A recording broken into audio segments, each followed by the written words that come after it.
Welcome to mom of Praneeth channel. எல்லோரும் நல்லா இருக்கீங்கன்னு நம்புகிறேன். இந்த வீடியோவில் வந்து பார்த்தீங்கன்னா ஏஎஃப்எல் அமினோட்டிக் ஃப்ளூயிட் லெவல் வந்து ரெடியூஸ் எப்படி பண்ணுறது அப்படின்றத பற்றி தான் நம்ம பார்க்க போகிறோம். நிறைய பேருக்கு வந்து பார்த்திங்கன்னா தேர்ட் ட்ரைமஸ்டரில் தான் இந்த ஏஎஃப்எல் லெவல் வந்து ரொம்ப அதிகமாக இருக்கும். இதை எப்படி வந்து நம்ம ரெடியூஸ் பண்ணலாம் அப்படின்றது வந்து என்னோடய ஓன் எக்ஸ்பீரியன்ஸை வந்து நான் வந்து டாக்குமெண்ட் பண்ணி வச்சுருக்கேன்.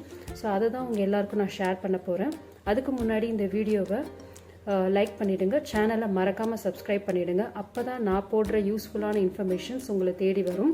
இப்போ நம்ம சேனலுக்குள்ளே இந்த வீடியோ பற்றின டீட்டெயில் இன்ஃபர்மேஷன்ஸை நான் உங்களுக்கு ஷேர் பண்ணுறேன். வீடியோவை முழுசாக பாருங்கள். ஏஎஃப்எல்லே வந்து பார்த்திங்கன்னா 2 டைப்ஸ் வந்து சொல்லுவாங்க. ஒன்று வந்து ஆலிகோஹைட்ரோமெனோசிஸ், இன்னொன்று வந்து பார்த்திங்கன்னா பாலிஹைட்ரோமெனோசிஸ். இந்த ஆலிகோஹைட்ரோமெனோசிஸ் வந்து பார்த்திங்கன்னா ஏஎஃப்எல் லெவல் 5 அண்ட் பிலோ 5 இருந்துச்சுன்னா இது வந்து ஆலிகோஹைட்ரோமெனோசிஸ் அப்படின்னு வந்து நம்ம டேர்ம் பண்ணுவோம். நெக்ஸ்ட் வந்து பார்த்திங்கன்னா பாலிஹைட்ரோமெனோசிஸ். இது வந்து பார்த்திங்கன்னா ஏஎஃப்எல் லெவல் 25 அண்ட் அபவ் 25க்கு மேலே இருந்துச்சுன்னா தென் இது வந்து பாலிஹைட்ரோமெனோசிஸ்ன்னு சொல்லுவோம். ஜென்ரலி இந்த பாலிஹைட்ரோமெனோசிஸ் வந்து எப்போ வரும் பார்த்தீங்கன்னா, ஒரு விமன் வந்து அவங்களுடைய 7th மந்த் ஆஃப் ப்ரெக்னன்சி ஜேர்னியில் தான் வந்து இது வந்து ஸ்டார்ட் ஆகவே ஆரம்பிக்கும் இந்த இஷ்யூ. ஸோ இது வந்து பேசிக்காக வந்து தேர்ட் ட்ரைமஸ்டரில் தான் வந்து நல்லா ஹை ஆகிட்டு சில பேருக்கு வந்து நேச்சுரலாகவே வந்து ரெடியூஸ் ஆகும்னு வந்து சொல்லுவாங்க. ஸோ இதை பற்றின டீட்டெயில் இன்ஃபர்மேஷன்ஸ் நான் வந்து உங்களுக்கு ஷேர் பண்ணுறேன். இதெல்லாம் நான் சொல்ல போகிற எல்லா இன்ஃபர்மேஷன்ஸும் வந்து பார்த்தீங்கன்னா என்னுடைய ஓன் எக்ஸ்பீரியன்ஸ், எனக்கு 100% சக்ஸஸ்ஃபுல்லான ஒரு கேஸை தான் நான் வந்து உங்களுக்கு வந்து நான் ஷேர் பண்ண போகிறேன். நான் என்ன பண்ணி என்னோட ஏஎஃப்எல் லெவலில் வந்து நான் ரெடியூஸ் பண்ணிக்கிட்டேன், ஹையாக இருந்ததை எப்படி வந்து நார்மல் லெவலுக்கு கொண்டு வந்தேன் அப்படின்றது வந்து பார்க்கலாம். ஸோ ஃபஸ்ட்டு வந்து என்ன அப்படின்னா, நம்ம வந்து என்ன வந்து பண்ணலாம் பண்ணக்கூடாது, எப்படி வந்து அவாய்ட் பண்ணலாம், இதெல்லாம் வந்து நம்ம இந்த வீடியோவில் பார்க்கலாம். ஃபஸ்ட்டு வந்து இந்த ஏஎஃப்எல் லெவல் வந்து யூஸ்வலி நான் தேர்ட் ட்ரைமஸ்டரில் தான் வரும்னு சொல்லியிருக்கேன். ஸோ பீக்கில் எப்போ வரும் பார்த்தீங்கன்னா 32 கெஸ்டேஷனல் பீரியட்லேருந்து 36, 37, 38 வரைக்குமே கூட சில பேருக்கு இருக்கும். ஜென்ரலாக இந்த ஏஎஃப்எல் லெவல் வந்து அதிகமாக இருக்குது அப்படின்னா டாக்டரே வந்து சொல்லுவாங்க, இது வந்து நார்மலாக அதுவே வந்து ரெடியூஸ் ஆகிடும், நம்ம வெயிட் பண்ணி பார்க்கலாம் அப்படின்னு வந்து சொல்லுவாங்க. நீங்கள் பயப்படாதீங்க. சில பேருக்கு வந்து நேச்சுரலாகவே வந்து ரெடியூஸ் ஆகி நார்மல் வேல்யூக்கு வந்துடும், 25க்குள்ளே வந்துடும். ஸோ நார்மல் வேல்யூ அப்படின்றது வந்து என்ன அப்படின்னா, ஃப்ரம் ஒரு சில ஹாஸ்பிட்டல்ஸில் ஒரு சில மாதிரி லெவல்ஸ் வச்சுருப்பாங்க. பட் ஸ்டாண்டர்டாக நம்ம என்ன வந்து பார்ப்போம் அப்படின்னா 8லேருந்து 18 வரைக்கும் ஒரு சில பேர் அது வந்து நார்மலாக கன்சிடர் பண்ணுவாங்க வேல்யூ. ஒரு சில இடத்துல வந்து பார்த்தீங்கன்னா 8லேருந்து 25 வரைக்கும் இருந்தால் போதும், இது வந்து நார்மல் அப்படின்றது வந்து கன்சிடர் பண்ணுவாங்க. ஸோ ஜென்ரலாக நம்ம வந்து பார்த்தீங்கன்னா 25 ஆர் 25க்குள்ளே வந்து நம்ம மெயின்டைன் பண்ணணும். அதுதான் நமக்கு வந்து சேஃபஸ்ட்டு ஒரு எப்படி சொல்கிறது ஒரு மெஷர்மெண்ட்டை நம்ம வச்சுக்கலாம் ஏஎஃப்எல் லெவலில். ஸோ இப்போ வந்து என்ன பண்ணலாம், ஏஎஃப்எல் லெவல் வந்து ரொம்ப அதிகமாக இருக்குது அப்படின்னா முதல்ல பயப்படாதீங்க. இது வந்து நேச்சுரலாக நம்மளால் டவுனுக்கு கொண்டு வர முடியும். ஃபஸ்ட்டு இதுக்கு வந்து நான் என்ன பண்ண வந்து பார்த்தீங்கன்னா, ஒரு சில ஃபுட் சேஞ்சஸை வந்து நான் வந்து அவாய்ட் பண்ணிக்கிட்டேன். அதனால எனக்கு வந்து பார்த்தீங்கன்னா ஒரு 1.5லேருந்து 2 வீக்ஸ்க்குள்ளேயே வந்து எனக்கு ஃபாஸ்டான ரிசல்ட்ஸ் வந்து தெரிய ஆரம்பிச்சிச்சு. ஸோ எனக்கு வந்து 7th மந்த்லேருந்து 8th மந்த்துக்கு போகும்போது பார்த்தீங்கன்னா ஏஎஃப்எல் லெவல் வந்து 32 இருந்தது. ஸோ விச் மீன்ஸ் ரொம்ப ஜாஸ்தியாக இருந்தது. இது வந்து டாக்டர் வந்து சொன்னாங்க நம்ம வெயிட் பண்ணி பார்க்கலாம். ஸோ அப்கமிங் வீக்ஸில் வந்து அது வந்து ரெடியூஸ் ஆகிடும்னு சொன்னாங்க. நாங்களும் வந்து ஒரு 2-3 வீக்ஸ் வந்து வெயிட் பண்ணோம். அது வந்து நார்மலாக குறையிற மாதிரி இல்லை. ஸோ நிறைய வந்து இதை பற்றி ரிசர்ச் பண்ணும்போது பார்த்தீங்கன்னா ப்ராப்பரான இன்ஃபர்மேஷன் இதை பற்றி இல்லை. ஸோ நான் வந்து ஒரு சில சேஞ்சஸ் வந்து பண்ணி எப்படி நான் 32லேருந்து என்னுடைய ஏஎஃப்எல் லெவலில் 20 அதாவது 25லேருந்து அகெயின் நான் 18க்கு கொண்டு வந்தேன். அது வந்து நான் எப்படி கொண்டு வந்தேன்னு உங்களுக்கு ஷேர் பண்ணுறேன். ஃபஸ்ட்டு வந்து நம்ம இந்த நீர் சத்து உள்ள காய் மற்றும் ஃப்ரூட்ஸ் இதை வந்து நம்ம வந்து ஃபஸ்ட்டு கம்ப்ளீட்டாக அவாய்ட் பண்ணிக்கணும். நான் வந்து எப்போ சொல்கிறேன்னா ஒரு 1லேருந்து 2 வீக்ஸ் வரைக்கும் இதை வந்து நம்ம எடுத்துக்காமல் விடுறது ரொம்ப நல்லது. ஏன் அப்படின்னா வாட்டர் கண்டென்ட் ஹையாக உள்ள ஃப்ரூட்ஸும் சரி வெஜிடபிள்ஸும் சரி நீங்கள் அதிகமாக கன்சியூம் பண்ணும்போது அகெயின் அண்ட் அகெயின் வந்து பார்த்தீங்கன்னா அந்த பனிக்கூடத்தில் உள்ள நீர் லெவல் வந்து அதிகமாயிட்டே தான் போகுமே தவிர ரெடியூஸ் ஆகாது. ஸோ என்ன மாதிரி வெஜிடபிள்ஸ் அண்ட் ஃப்ரூட்ஸ்லாம் வந்து நான் அவாய்ட் பண்ணேன் அந்த டைமில் வந்து பார்த்தீங்கன்னா, ஸோ ஃப்ரூட்ஸ் அப்படின்னு எடுத்துக்கும் போது வாட்டர் மெலான், அதுக்கப்புறம் மஸ்க் மெலான், இந்த மாதிரி வாட்டர் கண்டென்ட் ஹையாக உள்ள, அதுக்கப்புறம் குக்கும்பர் இதெல்லாம் வந்து ஹையாக இருக்கும். ஸோ இந்த மாதிரி ஃப்ரூட்ஸ் வந்து நான் கம்ப்ளீட்டாகவே அவாய்ட் பண்ணிக்கிட்டேன், எடுத்துக்கவே இல்லை. அண்ட் தென் வந்து என்னோட ப்ரெக்னென்சி டைமில் ஒரு நாளைக்கு நான் 3லேருந்து 3.5 லிட்டர்ஸ் வரைக்கும் தண்ணி குடிச்சிட்டு இருந்தேன். ஸோ அந்த ஏஎஃப்எல் லெவல் டைம் வந்து ரொம்ப ஹையாக இருக்கும்போது வந்து பார்த்தீங்கன்னா அப்படியே நான் பாதியாக ரெடியூஸ் பண்ணிக்கிட்டேன் என்னோட வாட்டர் லெவலை. ஸோ இப்போ நான் 3 லிட்டர்ஸ் குடிக்கிறேன் அப்படின்னா 1.5 லிட்டர்ஸ் ஆஃப் வாட்டர் மட்டும்தான் நான் குடிச்சிட்டு இருந்தேன். அதுவும் லாங் பீரியட் கிடையாது, ஒரு 1லேருந்து 1.5 வீக்ஸ் வரைக்கும் தான் நான் அதை ட்ரை பண்ணேன். அதுக்கப்புறம் வந்து பார்த்தீங்கன்னா நீர் சத்து உள்ள காய்கறிகள், என்னென்ன காய்கறிகள்லாம் நீர் சத்து உள்ளது இருக்குன்னு பார்த்தீங்கன்னா புடலங்காய், சொரக்காய், பூசணிக்காய், முள்ளங்கி, இந்த மாதிரி நீர் சத்து அதிகமாக உள்ள காய்கள் எல்லாத்தையுமே வந்து நான் கம்ப்ளீட்டாகவே அவாய்ட் பண்ணிக்கிட்டேன். அதுக்கு பதில் நான் வந்து சேப்பங்கிழங்கு, ஸோ இந்த மாதிரி நார்மல், அதாவது ப்ரோட்டீன் இன்டேக் வந்து நான் ஜாஸ்தியாக எடுத்துக்கிட்டேன். மீட்டு, எக்கு, அது கூட பேலன்ஸ் பண்ணுற மாதிரி கார்பு அந்த மாதிரி நான் எடுத்துக்கிட்டேன். ஃப்ரூட்ஸில் வந்து பார்த்தீங்கன்னா நான் பப்பாயா அந்த மாதிரி எடுத்துக்கிட்டேன்.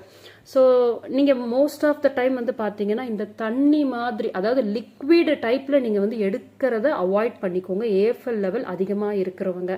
ஏன்னா இது இன்னும் ஜாஸ்தி தான் பண்ணும். ஸோ இப்போ ஒரு வாட்டர் மெலான் நீங்கள் சாப்பிட்றீங்க, உங்களுக்கு கிரேவிங்காக இருக்குது, ஏஎஃப்எல் லெவல் அதிகமாக இருக்கும்போது பார்த்தீங்கன்னா ஃபஸ்ட்டு பாயிண்ட் வந்து நீங்கள் அவாய்ட் பண்ண பாருங்கள். ஜஸ்ட் ஒரு 1 to 2 வீக்ஸ் மட்டும்தான். ஸோ உங்களால் கண்ட்ரோல் பண்ண முடியல அப்படின்னா ஜூஸ் ஃபார்மில் எடுக்காமல் அட்லீஸ்ட் ஒரு சின்ன பவுல் அந்த இதில் வந்து ஹோல் ஃப்ரூட்டாக வந்து எடுத்துக்கோங்க. ஏன்னா மாடரேட்டாக சாப்பிடும் போது உங்களுக்கு ஜாஸ்தி பண்ணாது ஏஎஃப்எல் லெவல். அதுக்கப்புறம் வந்து பார்த்தீங்கன்னா ஜூஸஸ் வந்து கம்ப்ளீட்டாக நான் அவாய்ட் பண்ணிக்கிட்டேன். அதே மாதிரி தண்ணி லெவல் 3 லிட்டர் சொல்லியிருந்தேன் பார்த்தீங்களா, அதையும் வந்து நான் ஹாஃப் ஆஃப் தி குவான்டிட்டிக்கு வந்து நான் மாற்றிக்கிட்டேன். 3 லிட்டர்ஸ்னால் 1.5 லிட்டர்ஸ் தான் நான் குடிச்சிட்டு இருந்தேன் தண்ணி. அதே மாதிரி ஃப்ரூட்ஸ்லேயும் வந்து ரெஸ்ட்ரிக்ஷன் வச்சுருந்தேன். இதெல்லாம் பண்ணும்போது பார்த்தீங்கன்னா எனக்கு வந்து நான் ஒரு 2 வீக்ஸ் பண்ணிட்டு இருந்தேன். அதுக்கப்புறம் இந்த கீரை வகைகள்லாம் நிறைய எடுத்துக்கணும். ஸோ இப்போது இதில் வந்து ஒரு ட்விஸ்ட்டு என்ன அப்படின்னா, இதுதான் ஒரு மேஜிக்கல் ஃபுட்டு. இந்த ஃபுட்டை எடுக்கும் போது வந்து பார்த்தீங்கன்னா எனக்கு பயங்கர எஃபெக்டிவாக இருந்தது. ஏஎஃப்எல் லெவல் வந்து பார்த்தீங்கன்னா டிராஸ்டிக்காக டவுன் ஆயிடுச்சு, அதுவும் ஃபாஸ்ட்டாகவே டவுன் ஆயிடுச்சு. ஸோ நான் இப்போ சொல்லியிருந்தேன் பார்த்தீங்களா, இந்த வெஜிடபிள்ஸ், இந்த ஃப்ரூட்ஸ், நீர் சத்து உள்ள ஃப்ரூட்ஸ் அண்ட் வெஜிடபிள்ஸ் அவாய்ட் பண்ணது இல்லாமல் இந்த ஒரு மேஜிக் ஃபுட்டை வந்து நான் என்னுடைய டயட்டில் இன்க்ளூட் பண்ணிக்கிட்டேன். அதுதான் வந்து கோதுமை தோசை. கோதுமை தோசை வந்து ரொம்ப சிம்பிளுங்க. ஜஸ்ட் வீட் போட்டுட்டு கொஞ்சம் வெங்காயம், தண்ணி ஆர் தயிர் எதனா ஆட் பண்ணிக்கோங்க. மிக்ஸ் பண்ணிவிட்டு தோசை ஊற்றிட்டு நம்ம சாப்பிட்றலாம். ஸோ இதுதான் நார்மல் கோதுமை தோசை தான் நான் சாப்பிட்டேன். அது வந்து நான் 2 டைம்ஸ் எடுத்துக்கிட்டேன், மார்னிங் பிரேக்ஃபாஸ்ட் அண்ட் டின்னர் எடுத்துக்கிட்டேன். நீங்கள் கோதுமை தோசை நிறைய சாப்பிடும்போது உங்களுக்கு நல்ல சேஞ்சஸ் வந்து தெரியும். எனக்கு வந்து நல்லாவே தெரிஞ்சது. எனக்கு வந்து 32லேருந்து வித்தின் 2 வீக்ஸ்லேயே வந்து பார்த்தீங்கன்னா எனக்கு 23க்கு வந்துருச்சு, நான் ஃபஸ்ட்டு ஸ்கேன் எடுத்து பார்க்கும்போது. ஸோ அதுக்கப்புறம் வந்து பார்த்தீங்கன்னா அப்கமிங் வீக்ஸில் போயிட்டு செக், அதாவது நீங்கள் ஒன்ஸ் நீங்கள் லாஸ்ட் ட்ரைமஸ், அதாவது லாஸ்ட் மந்த் ஆஃப் ப்ரெக்னன்சி போகும்போது அடிக்கடி நீங்கள் ஸ்கேனுக்கு போகிற மாதிரி இருக்கும். ஸோ அந்த டைமில் வந்து பார்த்தீங்கன்னா எனக்கு இன்னும் நல்லா ரெடியூஸ் ஆகி 17 வரைக்கும் வந்துருச்சு நார்மல் இதுக்கு. அண்ட் தென் லாஸ்ட் ஸ்கேன் வந்து பார்த்தீங்கன்னா எனக்கு 12 வரைக்குமே நல்லா ரெடியூஸ் ஆயிருந்தது. டாக்டர் வந்து சொன்னாங்க இது வந்து ரொம்பவே நார்மல். ஸோ இதனால் டெலிவர் பண்ணும் போது எந்த ஒரு காம்ப்ளிகேஷனும் இருக்காது அப்படின்னு வந்து சொல்லிட்டாங்க. ஸோ இந்த கோதுமை தோசையை வந்து முடிஞ்ச அளவுக்கு நிறைய கன்சியூம் பண்ணுங்க. முருங்கீரை சூப் இல்லைனா முருங்கீரை பொரியலாக சாப்பிடுங்க. முருங்கீரை சூப்பாக எடுத்துக்கிறது பதில் பொரியலாக சாப்பிட்டிங்கனாலும் இன்னும் நல்லா எஃபெக்டிவாக இருக்கும். ஸோ கண்டிப்பாக இந்த கோதுமை தோசை வந்து நீங்கள் ஒரு 2 டைம்ஸாவது உங்களுடைய டே டயட்டில், அதாவது மார்னிங் அண்ட் டின்னருக்கு வந்து நீங்கள் எடுத்துக்கோங்க, நல்லா எஃபெக்டிவாக இருக்கும். எல்லாம் ப்ரெக்னெண்ட்டாக இருக்கீங்களோ அவங்களுக்கு ஏஎஃப்எல் லெவல் அதிகமாக இருந்துச்சுன்னா தயவு செஞ்சு ஃபஸ்ட்டு வரி பண்ணிக்காதீங்க. இது வந்து நமக்கு நேச்சுரலாகவே வந்து அதுவாக ரெடியூஸ் ஆகிடும். சில பேருக்கு, பல பேருக்கு வந்து ரெடியூஸ் ஆகாது. எனக்கு வந்து ரெடியூஸ் ஆகலை, நானும் ரொம்ப வரியாக தான் இருந்தேன். அதுக்கப்புறம் நான் இந்த உங்களுக்கு ஷேர் பண்ண எல்லா டயட்ஸையும், என்ன சாப்பிட்டேன், என்ன சாப்பிடக்கூடாது, என்ன அவாய்ட் பண்ணிக்கிட்டேன், இதெல்லாம் வந்து நான் பண்ணதுனால எனக்கு வந்து நல்லாவே அந்த கோதுமை தோசை சாப்பிட்டதுனால எனக்கு ரொம்ப நல்லாவே டிக்ரீஸ் பண்ணி கொடுத்துருச்சு ஏஎஃப்எல் லெவல். ஸோ நீங்கள் பயப்படாதீங்க. இந்த மெத்தட் வந்து எனக்கு 100% நான் எக்ஸ்பீரியன்ஸ் பண்ணி எனக்கு சக்ஸஸ் ஆன மெத்தட் உங்களுக்கு ஷேர் பண்ணியிருக்கேன். உங்களுக்கு இது யூஸ்ஃபுல்லாக இருந்துச்சுன்னா நீங்களும் இந்த மெத்தட் வந்து ட்ரை பண்ணி பாருங்கள். ட்ரை பண்ணி பார்த்துட்டு இந்த பீரியட் வந்து பார்த்தீங்கன்னா நீங்கள் டாக்டர்ஸ்கிட்டையும் வந்து கேளுங்க, உங்கள் டாக்டர்ஸ்கிட்டயே கன்சல்ட் பண்ணுங்கள். ஏஎஃப்எல் லெவல் அதிகமாக இருந்துச்சுன்னா, சப்போஸ் உங்களுக்கு ரொம்ப லாங் டைமில் குறையாமல் அப்படியே இருக்குது, ஏறிட்டே இருக்குது, இல்லைன்னா அப்படியே அதே வேல்யூலே ஜாஸ்தியாக காட்டிக்கிட்டே இருக்குன்னா என்ன ஃபுட்டு வந்து அவாய்ட் பண்ணிக்கலாம், என்ன பண்ணலாம்னு நீங்களும் உங்களுடைய கைனகாலஜிஸ்ட் கிட்ட கேளுங்க. அவங்களும் சொல்லுவாங்க. இது வந்து எனக்கு ப்ரூவனான ஒரு மெத்தடு. ஸோ அதுக்கப்புறம் வந்து பார்த்தீங்கன்னா இந்த டயட் எடுக்கும் போது பார்த்தீங்கன்னா நல்லா வாக்கிங் நான் பண்ணுவேன். நைட்டு அண்ட் மார்னிங் 2 வேலையுமே நான் நல்லா வாக்கிங் பண்ணுவேன். வாக்கிங் பண்ணுறதுனால வந்து பார்த்தீங்கன்னா நல்லா நமக்கு ஸ்வெட் ஆகும். ஸ்வெட் ஆகும்போது பார்த்தீங்கன்னா அந்த அதிகமாக இருக்கிற ஃப்ளூயிட்ஸும் வந்து நமக்கு வந்து கம்மியாகும். ஸோ விச் மீன்ஸ் நமக்கு கம்மியாயிட்டு நல்ல ஒரு நார்மல் வேல்யூவுக்கு வரத்துக்கு வந்து ரொம்ப ஹெல்ப்ஃபுல்லாக இருக்கும் இந்த வாக்கிங் ப்ராக்டிஸும். ஸோ இதெல்லாம் இந்த சின்ன சின்ன சேஞ்சஸ் வந்து நான் பண்ணதுனால எனக்கு நல்ல ஒரு இம்ப்ரூவ்மெண்ட் ஆகி, அதாவது ஒரு 1லேருந்து 1.5 வரைக்கும் தான் நான் ட்ரை பண்ணியிருந்தேன். அதுக்குள்ளே எனக்கு ஸ்கேன் வந்ததுனால நான் போய் செக் பண்ணும்போது பார்த்தீங்கன்னா எனக்கு நல்லா ரெடியூஸ் ஆயிருந்தது.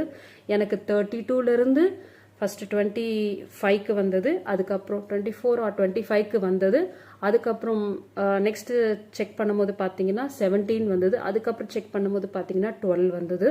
ஸோ விச் மீன்ஸ் ரொம்பவே நார்மல் ஆயிடுச்சு. உங்களுக்கும் நல்ல நார்மல் ஆகும், பயப்படாதீங்க. சேஃபஸ்ட் ப்ரெக்னன்சி எல்லாருக்கும் அமையணும்னு என்னுடைய விஷஸை வந்து நான் தெரிவிச்சுக்கிறேன். இந்த வீடியோ உங்களுக்கு யூஸ்ஃபுல்லாக இருந்துச்சுன்னா உங்களுடைய ப்ரெக்னென்ட் ஃப்ரெண்ட்ஸுக்கு வந்து நீங்கள் அனுப்புங்க, அவங்களுக்கு யூஸ்ஃபுல்லாக இருக்கும்.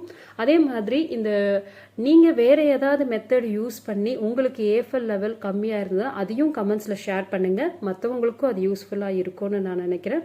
ஸோ இன்னொரு வீடியோவில் இன்னொரு நல்ல யூஸ்ஃபுல்லான இன்ஃபர்மேஷன்ஸோட உங்களை வந்து நான் வந்து பார்க்குறேன். அது வரைக்கும் பாய். மறக்காமல் இந்த சேனலை சப்ஸ்கிரைப் பண்ணிவிடுங்க, வீடியோவை லைக் பண்ணிவிட்டு ஷேரும் பண்ணிவிடுங்க.